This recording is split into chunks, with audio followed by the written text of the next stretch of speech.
एक छोटे से गांव में 14 साल की एक लड़की महिरा जो अपने जिंदगी में बहुत खुश थी। उसके पास अपने सपने थे, दोस्तों के साथ खेलना, अच्छे से पढ़ाई करना और अपने गांव की खुशियों में रहकर अपने माँ बाप का नाम रोशन करना। महिरा की जिंदगी बहुत ही सिंपल थी और वो अपने परिवार के साथ बहुत ही खुश थी। लेकिन एक चीज की कमी थी, उसके माँ बाप बहुत गरीब थे और उन्हें हमेशा पैसों की काफी तंगी रहती थी। एक दिन महिरा के घर एक दूर का रिश्तेदार आता है जो शहर में रहता था।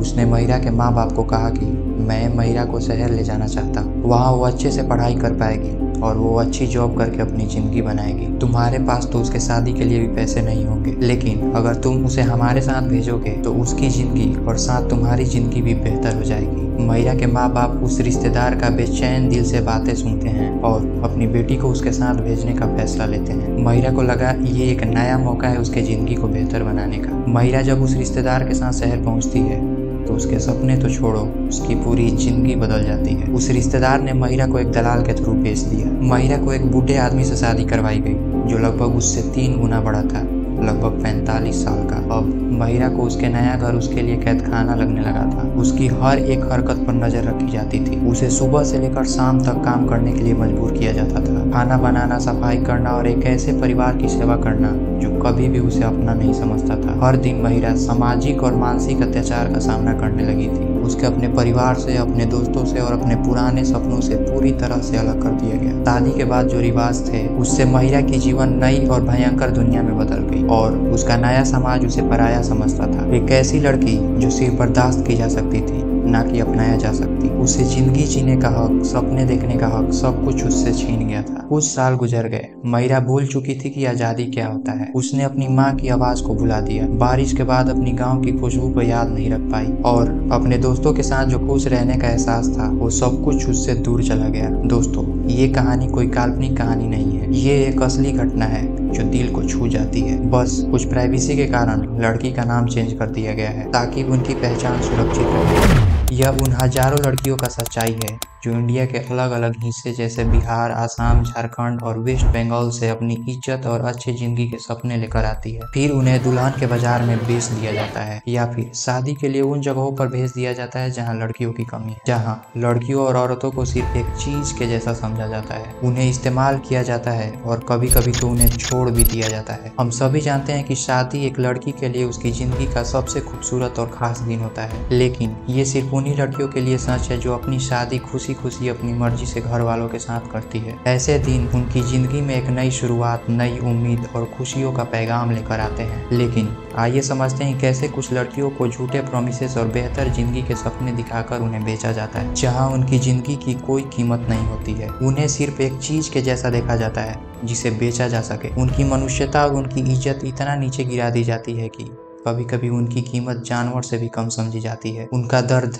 सबसे छुपा होता है, उनकी खामोशी किसी को दिखाई नहीं देती। इंडिया के कई रिमोट एरियाज और बॉर्डर विलेजेस में एक ऐसी चीज चल रही है जो काफी शॉकिंग है, जिसे ब्राइड ट्रैफिकिंग के नाम से जाना जाता है। यह एक ऐसी घटना है जिसमें लड़कियों और महिलाओं को जबरदस्ती शादी के लिए बेचा जाता है। इस प्रोसेस को पारो और मोल्की के रूप में डिफाइन किया गया है, जो खासकर हरियाणा, पंजाब, राजस्थान और वेस्टर्न यूपी के रीजन्स में देखा जाता है। पारो एक लोकल वर्ड है जिसे बाहर की लड़कियों के लिए यूज किया जाता है, खासकर उन लड़कियों और महिलाओं के लिए जो बिहार, झारखंड, ओडिशा और वेस्ट बंगाल से लाए जाते हैं। उन लड़कियों को पैसे देकर किसी लोकल लड़के से शादी करवाई जाती है। पारो शब्द का इस्तेमाल अक्सर तुच्छ और अपमानजनक के रूप में होता है और इन महिलाओं को हमेशा घरेलू नौकरानी के रूप में इस्तेमाल किया जाता है। इन्हें कभी भी परिवार का हिस्सा नहीं माना जाता और उनका जीवन हमेशा गम और आइसोलेशन से भरा होता है। मोल्की, वो जो पैसन से खरीदी गई हो, ये शब्द खासकर हरियाणा में इस्तेमाल होता है, जहाँ किसी लड़की को पैसे देकर शादी के लिए खरीदा जाता है। अगर लड़की के घर वाले को पैसा दिया गया हो उसका रिश्ता लेने के लिए, तो ऐसी लड़कियों को अक्सर बिक्री जैसा व्यवहार का सामना करना पड़ता है और ऐसी लड़कियों को मोल्की कहा जाता है। पिछले 3 सालों में हरियाणा और राजस्थान के लगभग 1300 गाँवों में ये प्रैक्टिसेस लगभग 30% तक बढ़ चुकी है। हरियाणा के 92 गाँवों में लगभग 10,000 शादीशुदा महिलाओं में से लगभग 9,000 महिलाओं को खरीद कर लाया गया है। ये इशू सच में काफी कॉम्प्लेक्स और सेंसिटिव है। रैपिड गर्ल का डिमांड उन रीजन्स में सबसे ज्यादा होता है जहाँ जेंडर इम्बैलेंस ज्यादा है। दोस्तों, जेंडर इम्बैलेंस का मतलब होता है लड़की और लड़कों के बीच में पॉपुलेशन का इम्बैलेंस होना, यानी एक सोसाइटी और एक जगहों पर लड़कों और लड़कियां इक्वल नंबर्स में नहीं होते और एक जेंडर जैसे लड़के दूसरे जेंडर जैसे लड़कियों से ज्यादा हो। इस इम्बैलेंस के वजह से कुछ स्पेसिफिक रीजन्स में ब्राइड ट्रैफिकिंग का एक इलीगल सिस्टम डेवलप हो गया है, खासकर नॉर्दर्न स्टेट जैसे हरियाणा, उत्तर प्रदेश और राजस्थान में। दोस्तों, यह इम्बैलेंस कुछ स्पेसिफिक रीजन्स की वजह से होता है, जैसे सेक्स सेलेक्टिव अबॉर्शन, लड़कियों को जन्म लेने से पहले ही अबॉर्ट कर दिया जाता है, लड़कों के लिए ज्यादा प्रेफरेंस देना और वहाँ की कुछ कल्चर बिलीफ जो लड़कियों को कम इम्पोर्टेंस देती है। दोस्तों, जब ऐसी जगहों में लड़कियों की कमी होती है तो उस जगह में शादी करना बहुत ही मुश्किल हो जाता है, खासकर उन लड़कों के लिए जो गरीब और पिछड़े बैकग्राउंड से आते हैं या जिनकी शादी एज ज्यादा होने के कारण नहीं हो पाती है। ये वो एरियाज होते हैं जहाँ सोशल प्रेशर और फैमिली एक्सपेक्टेशंस होते हैं। शादी को एक जरूरी चीज माना जाता है और अगर एक लड़का शादी नहीं कर पाता है तो वो अपने सोशल स्टेटस और मैस्कुलिनिटी को थ्रेटन महसूस करने लगता है और ऐसे में ब्राइड ट्रैफिकिंग उनके लिए एक लास्ट ऑप्शन बच जाता है, जिसमें वो किसी और स्टेट से लड़कियों को शादी के लिए खरीद कर लाते हैं। इस वजह से ऐसी जगहों पर लड़कियों की काफी डिमांड होती है और फिर ऐसे में इस सिचुएशन का फायदा कुछ लोग उठा लेते हैं।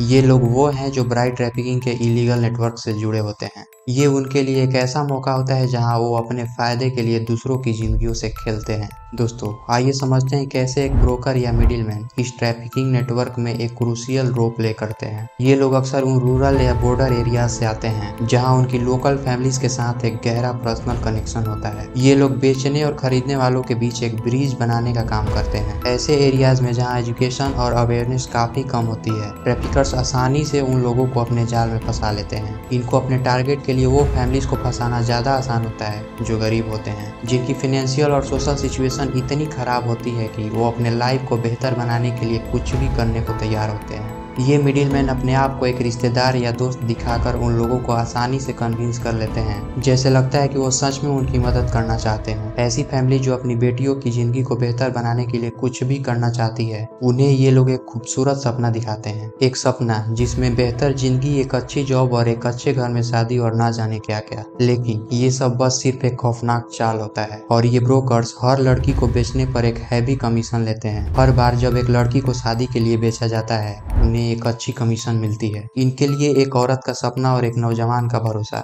बस एक प्राइस टैग होता है। कुछ केसेस में ब्राइड ट्रैफिकर्स लड़कियों को किडनैप तक भी करते हैं। ये ट्रैफिकर्स अक्सर झूठ बोलकर या फोर्सफुली अपने साथ ले जाते हैं, खासकर उन लड़कियों को जो गरीब इलाकों से बिलोंग करती हैं। ये चेहरा हमेशा छुपकर काम करती है, क्योंकि इंडिया में ब्राइड ट्रैफिकिंग एक ह्यूमन ट्रैफिकिंग के अंडर क्लासिफाई किया जाता है, जो कि IPC एक्ट 2013 के तहत इलीगल है और इंडिया में इसकी सख्त सजाएं हैं। एक बार जब ये लड़कियां ट्रैफिकर्स के जाल में फंस जाती हैं, उसके बाद उनकी जिंदगी एक ऐसी मोड़ ले लेती है जहाँ से वो कभी निकलने की सोच भी नहीं सकती। उनकी जिंदगी पूरी तरह से अंधकार में बदल जाता है और फिर उनके पास बस एक ही ऑप्शन बचता है, जैसे तैसे सरवाइव करना, और फिर वो उसी सोसाइटी में ढलने लगती हैं। दोस्तों, आइए एक एक करके समझते हैं उनकी जिंदगी में वो कौन कौन से दर्दनाक पल हैं जिनसे उन्हें हर दिन गुजरना पड़ता है। फैमिली से अलग होना। सबसे पहले तो इन लड़कियों को अपने परिवार से हमेशा हमेशा के लिए अलग कर दिया जाता है, जिससे उन्हें अचानक गहरा इमोशनल दर्द होता है। अपनों से दूर होकर वो अपने आप को काफी अकेला और धोखा खाई हुई महसूस करने लगती हैं, जैसे उनका पूरा संसार ही उनसे छीन लिया गया हो। उनकी पुरानी जिंदगी, जहाँ वो अपने छोटे से गाँव में अपने पुराने दोस्तों के साथ हमेशा खुश रहा करती थी, सब कुछ उनसे अचानक छीन लिया जाता है। इस अकेलापन का दर्द उनकी जिंदगी का एक लाइफ टाइम गहरा हिस्सा बन जाता है। फिजिकल और इमोशनल अब्यूज। ये लड़कियां बहुत ही ज्यादा फिजिकल वायलेंस का सामना करती हैं। ये जहाँ भेजी जाती है या जिस घर में जबरदस्ती शादी करवाई जाती है, वहाँ इन्हें मार पीट, भूख और काम करने का जबरदस्ती दबाव हमेशा झेलना पड़ता है। और तो और इन्हें इमोशनल तौर पर भी मैनिपुलेट किया जाता है और शर्मिंदगी महसूस करवाई जाती है और उन्हें अकेला छोड़ दिया जाता है, जिसे वो अपने आप को बेकार और लाचार समझने लगती है। अपनी जिंदगी का कंट्रोल खो देना,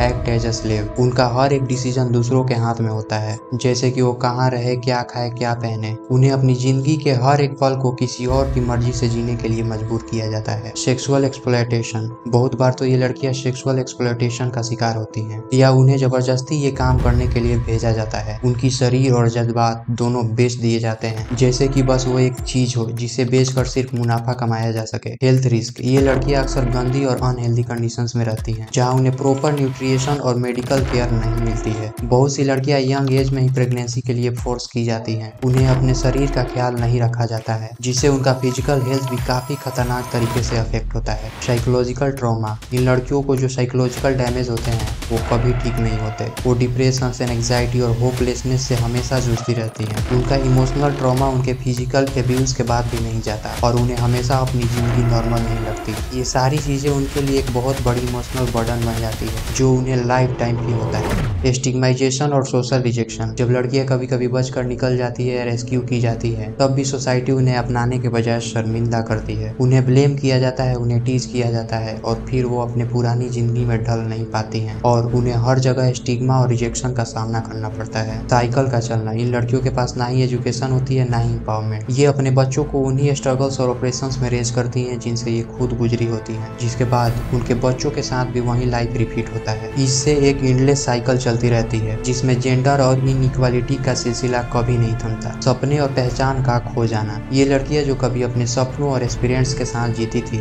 आज अपने आप को खो चुकी होती हैं। इनकी पहचान जो कभी एक मासूम और खुश लड़की की थी, अब दर्द और ट्रॉमा के बीच छुप गई होती है। इन्हें अपना अच्छा फ्यूचर देखना नामुमकिन सा हो जाता है, क्योंकि उनका हर एक दिन सिर्फ दर्द और पीड़ा से भरा होता है। दोस्तों, अगर हम चाहें तो ब्राइड ट्रैफिकिंग को रोकने के लिए कुछ स्ट्रॉन्ग स्टेप्स उठा सकते हैं। कम्युनिटी अवेयरनेस, लोगों को ट्रैफिकिंग का डेंजरस समझाया जा सकता है और फैमिलीज को ग्रूम और ब्रोकर्स का बैकग्राउंड अच्छे से चेक करने के लिए इनकरेज किया जा सकता है। इकोनॉमिक एम्पावरमेंट, गर्ल्स की एजुकेशन और स्किल्स को प्रमोट करने पर ध्यान दिया जा सकता है ताकि वो वल्नरेबल ना हो। एनजीओ के साथ मिलकर रेस्क्यू और रिहेबिलिटेशन करना और कम्युनिटी लीडर को सस्पिशियस एक्टिविटी के लिए ट्रेन करना काफी मददगार साबित हो सकता है। स्क्यूड रेशियो और जेंडर इक्वालिटी पर ध्यान दिया जा सकता है, जिससे दोनों जेंडर का रेशियो बैलेंस करके टैकल किया जा सकता है और लड़कियों की वैल्यू को इंपॉर्टेंस देना एक इफिशिएंट स्टेप हो सकता है। और दोस्तों, इस वीडियो के एंड में मैं बताना चाहता हूं कि इस वीडियो को शेयर करके भी अवेयरनेस बढ़ाना भी ब्राइड ट्रैफिकिंग को रोकने का एक स्टेप हो सकता है और ये काफी आसान है। धन्यवाद।